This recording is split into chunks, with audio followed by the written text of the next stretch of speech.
President Donald Trump just threatened to send the military in to shoot protesters. So now this is on Twitter, Friday morning, just after midnight. Trump tweeted a series of tweets that Twitter had obviously noticed and flagged. And that's, of course, part of why Trump is raging against social media right now. But here's what he said. I can't stand back and watch this happen to a great American city. Minneapolis, total lack of leadership. Either the very weak radical left mayor, Jacob Frey, get his act together and bring the city under control, or I will send in the National Guard and get the job done right. Now, by the way, the governor has already brought in 500 members of the National Guard. So they're already there. So, anyway, this is where it gets really bad.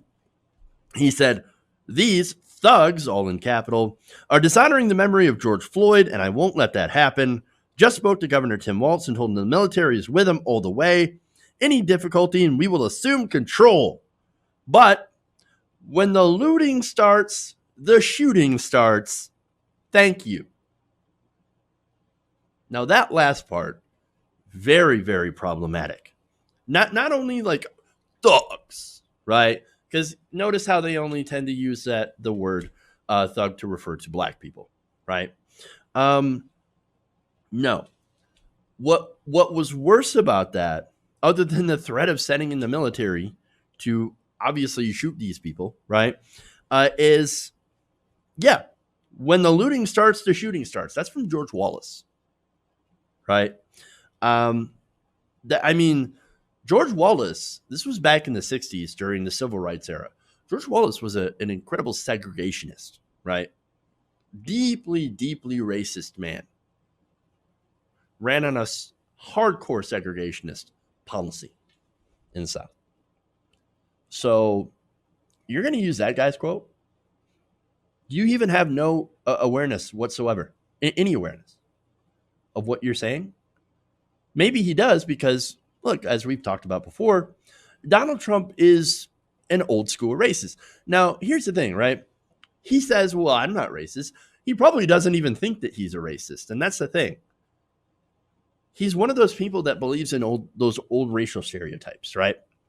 The black people are thugs and they're lazy. And, Mexican people are, lazy and they don't want to work and all that stuff. And black people are more violent. That's why he, of course, took out an entire full page ad, I think in the New York Times during the Central Park 5, right? Saying that we should keep them, not only keep them in prison, we should execute them because, you know what? They were in the park. They must have done something. They must have been doing something here. Of course, right? Of course. I mean, it's just, again, he's using that quote and it tells you everything you need to know about him. How he and the elites, they value buildings more than they value human lives, by the way. And they value property more than they value human lives. And I'll be damned if Donald Trump actually gives a crap about the memory of George Floyd. He doesn't. He absolutely doesn't. And so that's it. Now, speaking of what George Floyd had allegedly done, right? He attempted, again, allegedly, to use a counterfeit $20 bill at a local grocery store. So let me tell you a little story, right? Because something similar has happened to me. See, longtime viewers, and you guys might have already heard this story, right? So I once came into possession of a $20 bill that was counterfeit. I didn't know it at the time. I went to a gas station. I broke a 50. I was going to do some laundry that day. Only, I didn't have a washer and dryer at my apartment, so I ended up having to use the laundromat. And, that was pretty normal for me, whereas I was back in, 2004, 2005. And so I broke a 50 because that's what I had in my wallet. I spent somewhere close to $20 on snacks. I probably even got some gas. I don't quite remember. It was a long time ago. And so I had a 20 and a 10 left.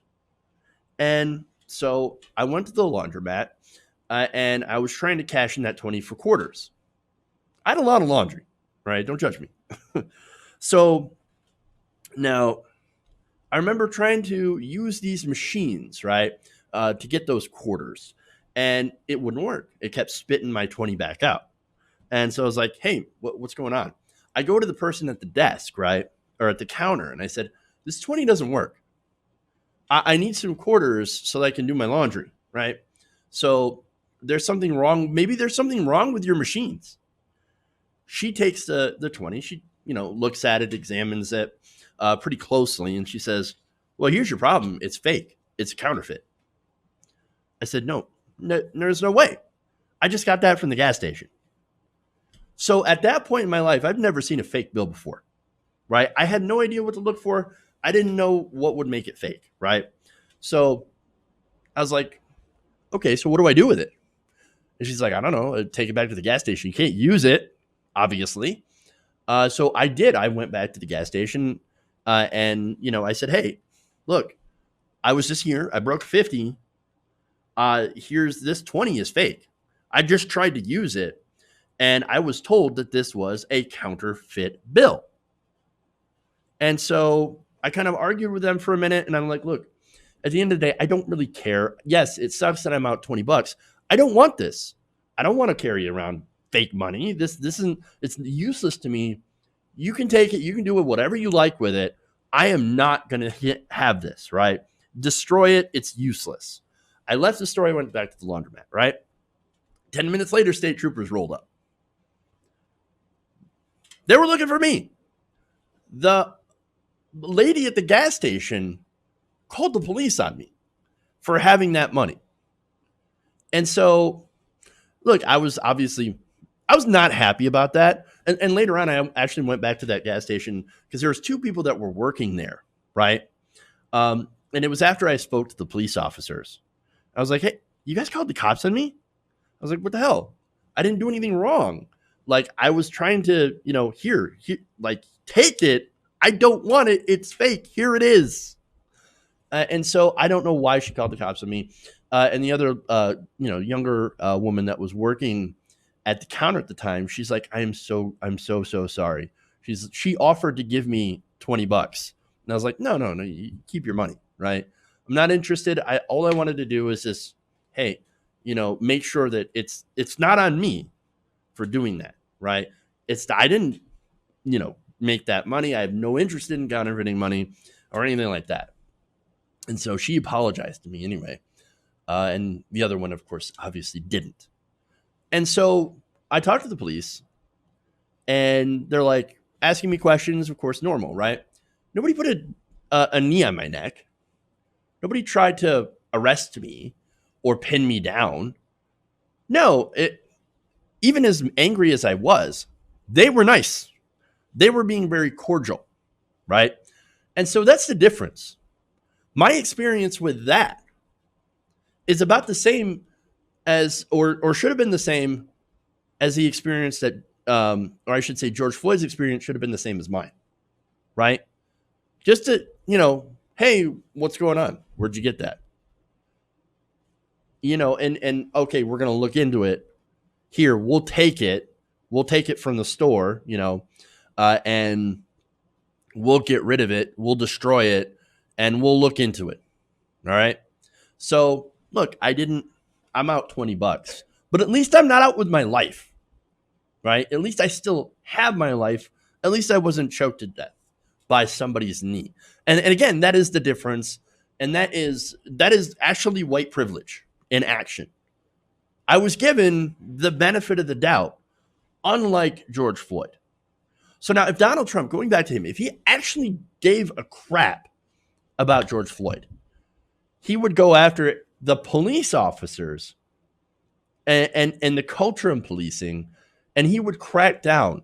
Look, yesterday, I remember talking about this report from 2006, the FBI bulletin, saying that there are white supremacists that are trying to infiltrate police officers and that maybe we should do something about it. We should look into white supremacy in America. Republicans have been systematically against doing that the entire time, right? It's since then. In fact, they're incredibly protective of white supremacist groups, making sure that the FBI does not look into them. And so that's the problem here, right? Donald Trump doesn't care about what happened to Floyd. Doesn't care at all. No, he cares about protecting his white supremacist friends.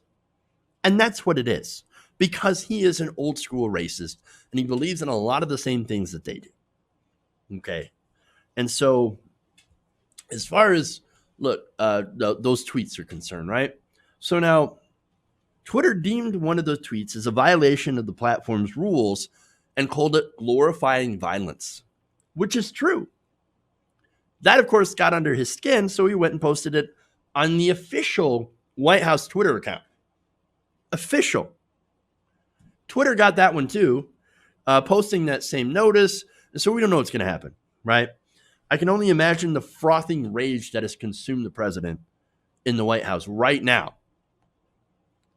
But overall, to the point, it is really disturbing, right, that we have a president who is echoing segregationist, quotes, right, and threatening the lives of people there. All in order to protect what? Merchandise in buildings. Merchandise, by the way, that can be replaced. Buildings can be rebuilt, but human lives, you can't replace those. You can't replace those. And yet we have an elite in this country that doesn't care at all about human lives and only cares, again, about money, about merchandise, about material things. That's our president. Hey guys, hopefully you enjoyed that free video. Now I'm going to have to ask you a favor. Between the demonetization and the YouTube algorithm messing around with view counts, etc., we're having a hard time adjusting to the new YouTube reality, which is where you guys come in. See, we have a patreon.com/TYTNation set up to help us rely on you guys, the viewers, instead of big corporate ads. Look, you know the show. You know I'm not in favor of big corporations anyway. So help us transition away from relying on the ad model to pay the bills and sign up to be a patron, patreon.com/TYTNation. That goes a long way to help us keep the lights on. And you guys will know that you're supporting independent progressive media.